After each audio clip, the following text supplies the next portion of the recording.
మీడియాలో నవ్వులు పాలవుతున్న జగన్మోహన్ రెడ్డి అండి. ప్రెస్ మీట్ పెట్టినప్పుడల్లా మీమ్స్ గురవుతున్నాడు.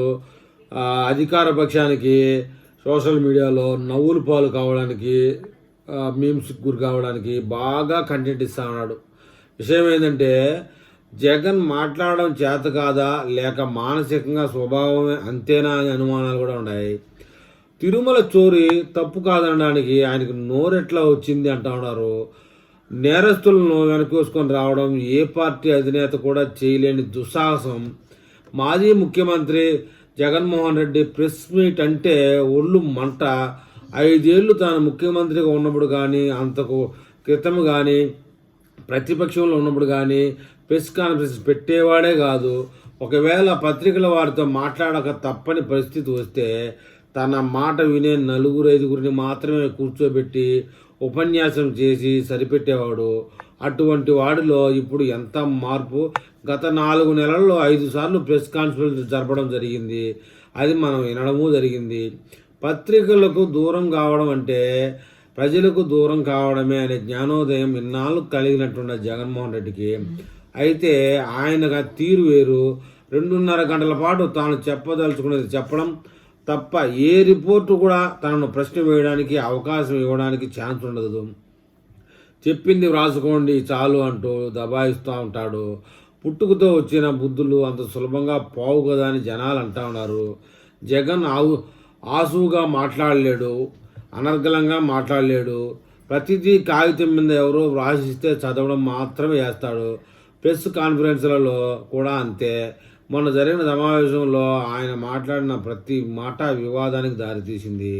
సామాజిక మాధ్యమాల్లో ఎగతాళి పాలైపోతా ఉన్నాడు. ఎన్నికల్లో ఓటమి తర్వాత నిర్వీర్యమైపోతున్న పార్టీలో చురుకుదనం తెప్పించడం కోసం ఈ సమావేశాలు తలపెడుతున్నారు అని చెప్తారు. కానీ వాటి వల్ల లేని చురుకుదనం రావడం కాదు, ఉన్న కాసింత ప్రతిష్ట కూడా మంట కలిసిపోతూ ఉంది.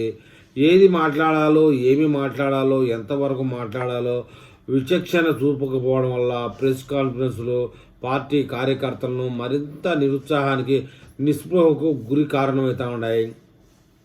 తిరుమల పరకామణిలో $9 చోరీ చేస్తే పెద్ద నేరమా అని ప్రశ్నించాడు.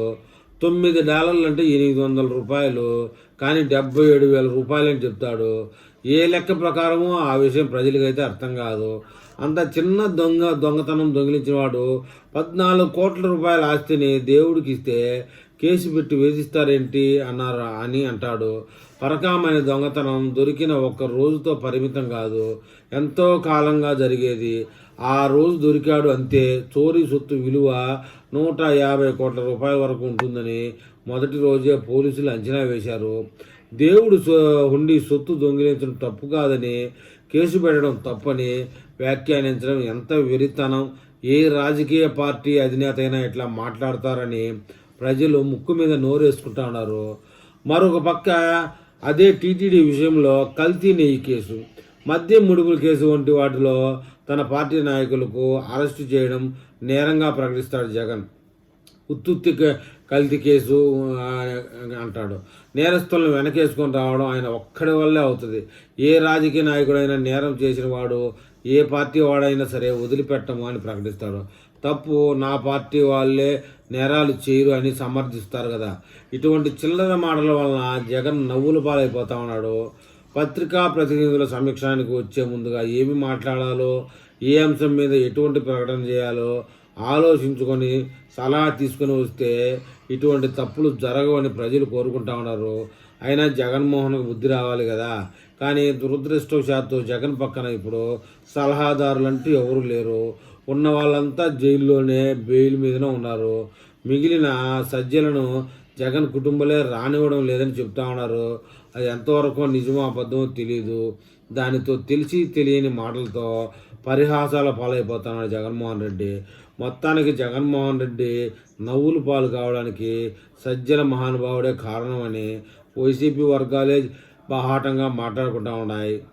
ఈ విషయంలో వైసీపీ కార్యకర్తలు ఏమని కామెంట్ చేస్తారో చూద్దాం.